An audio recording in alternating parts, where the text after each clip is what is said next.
Next on Worcester News tonight, on what was supposed to be one of the holiest holidays in the Jewish faith, a woman is shot and killed in a synagogue. Local reaction to the violent act. Plus, a vehicle for a deserving vet, a Central Massachusetts program helping another veteran get to his new job.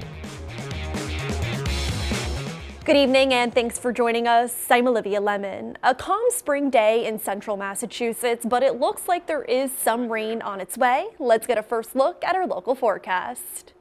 I'm meteorologist Chris Glonier. What a recovery after a cold start to our Monday morning. The official low temperature at the Worcester airport, 33 degrees. But up near Route 2, there were locations that dropped down to about 29 or 30 degrees. Orange and Athol.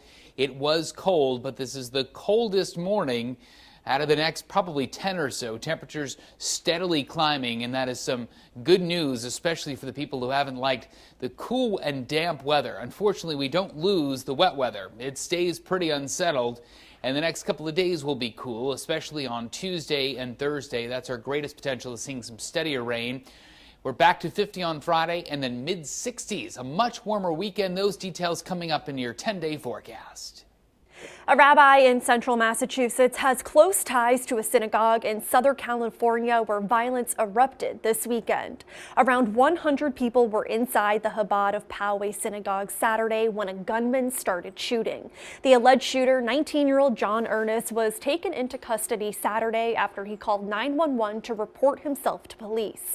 Ernest, an honor roll student and musician who has no prior record, was arrested and booked on 1 count of first-degree murder and 3 counts of attempted murder. 6-year-old Lori Gilbert Kay was shot and killed inside the temple when she stepped in front of the gunman wielding a semi-automatic rifle. Those 3 bullets could have been 3 other people. And the shooting happened on the last day of Passover, one of the holiest days of the Jewish faith. Meanwhile, closer to home, a Westboro man recalls the time he spent at the synagogue in California. Michael Green was a rabbi there and says coming to terms with the violence on religion lately is tough. Our Chandler Walsh joins us now with more on his connection. Chandler. Olivia, Rabbi Green says when he first heard there was a shooting at a synagogue, he was disturbed. He says he later found out it was a congregation he knows well, and he couldn't believe it. How such a vicious attack could happen like this in a house of worship in what I would consider to be the safest part of the country. Rabbi Michael Green has a close connection to the synagogue in Poway, California. He taught there in the late 90s before moving to Westboro. I could have imagined exactly how it happened because I knew the synagogue well. I remember where my office was. Green's family was close to victim Lori Gilbert Kay.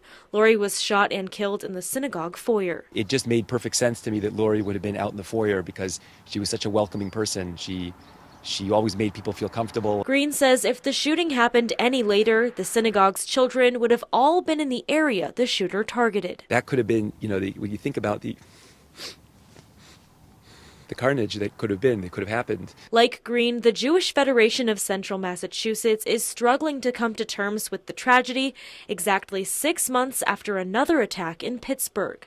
Stephen Schimmel says it's especially disturbing the shooting happened on the last day of Passover, right before a prayer for loved ones who passed. This special and holy time to be disrupted by a murderer, by a terrorist, is painful. Schimmel says the Jewish community is coming together. He says attacks like this happen far too often. The change in the way you feel when you go into a public place has gradually moved from not having any awareness of security to being in a position now where you're conscious and aware of where the exits are. Rabbi Green says he'll be having a solidarity service for the victims in Westboro. He says he's also considering increasing security at his synagogue. He says in these times it's just too risky not to. Live in Worcester, Chandler Walsh, Worcester News Tonight. The state's Energy and Environmental Affairs Secretary is stepping down. Shrewsbury's Matthew Beaton is credited with helping the Baker-Polito administration implement a major expansion of clean energy. Undersecretary Kathleen Theorides will take over for Beaton. He is leaving to join a consulting firm. St Vincent Hospital in Worcester announces a new CEO Monday. Carolyn Jackson, the Chief Operating Officer for the Hospital of the University of Pennsylvania, is taking over at St. V's. Jackson will also serve as the CEO of the hospital's parent company, Tenants Massachusetts Market. She will replace Jeffrey Welch, who served as St. Vincent CEO for a year before leaving last year to become CEO of Tenants Miami-Dade Group. Measles continues to spread in the United States, with more than 704 cases reported so far this year across 22 states. U.S. health officials updating the national tally today. It's the greatest number of cases in a single year in 25 years and represents a huge setback for public health after measles was declared eliminated in the U.S. in 2000. Experts say measles is so contagious an affected person can spread the disease for several days before they even develop a rash. The virus can even linger in a room for a couple of hours after an infected person has left. Well, they're the two biggest cities in New England, and today Worcester and Boston leaders met to learn a thing or two from one another. Boston Mayor Marty Walsh made several stops across the city today, saying watching Worcester's success over the years is an inspiration for Boston. Our Brittany Schaefer joins us now with more on the mayor's visit. Brittany. Olivia, Walsh says today's purpose was to collaborate. He says something Boston wants to learn from Worcester is what makes the technical high school so successful.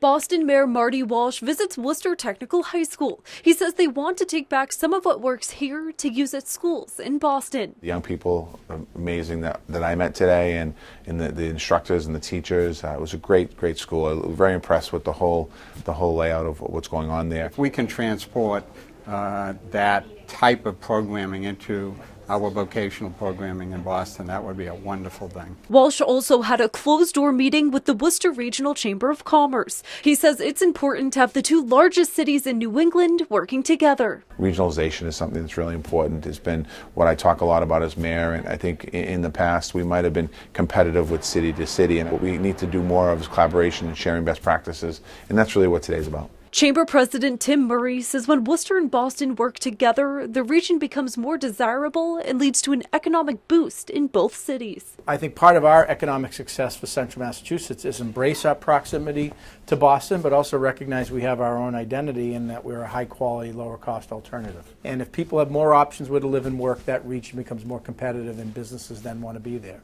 Walsh says watching Worcester grow over the years has been inspiring. Great restaurants here. Obviously, you have the convention center and a lot of different events here. The Red Sox coming, which is exciting. I'm excited about that. But it's great to see the city doing well.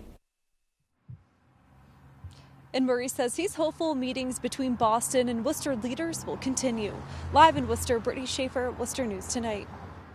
An Auburn company has permanently closed its doors after its Canadian parent company declared bankruptcy. Consolidated Fabricators designed and manufactured auxiliary equipment and replacement combustion parts for the gas turbine and power generation industry. It's unclear how many employees were laid off. Email messages sent to the company were not returned. Youth workers in the city are recognized for their participation in a 15-week program. Hope Coalition holds its annual Youth Worker Training Institution graduation Monday. 30 individuals were recognized for the impact they've had with communities serving the youth. The program trains participants on ways to engage young people in coordinated youth development and leadership programs. The intersection of the work.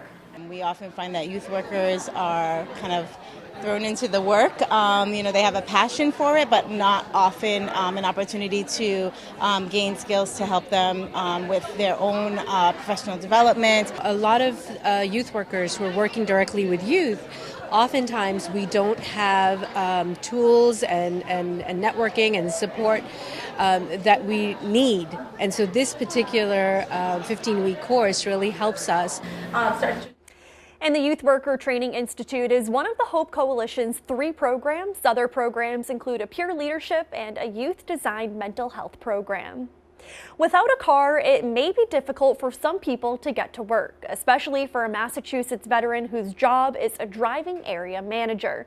Monday, Veterans Inc. made his job much easier with a special donation. Our Roslyn Flaherty joins us now with more on the veteran story. Roslyn. Olivia, he received a car. He says he was limited at what he could do at his job without it and is so thankful for the donation.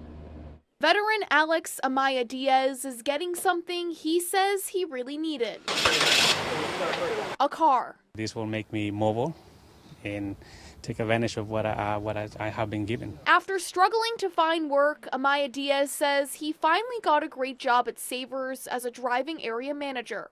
The U.S. Army veteran was supposed to drive all over New England, but without a car, he was only limited to the Boston area, making it tough to keep his job. Transportation was the obstacle. Now I will be able to expand into the role that they offer me. Veterans Inc., through the help of Mass Hire Boston and Workforce Central in Worcester, donated the car to Amaya Diaz, saying he fit the requirement. Transportation is a huge barrier to employment, so with that, and we have a vehicle, so it's supply and demand. We had it, we had somebody who needs it, and we're going to give it away. Born in Honduras, Amaya Diaz came to the U.S. in 1992 at 16 years old.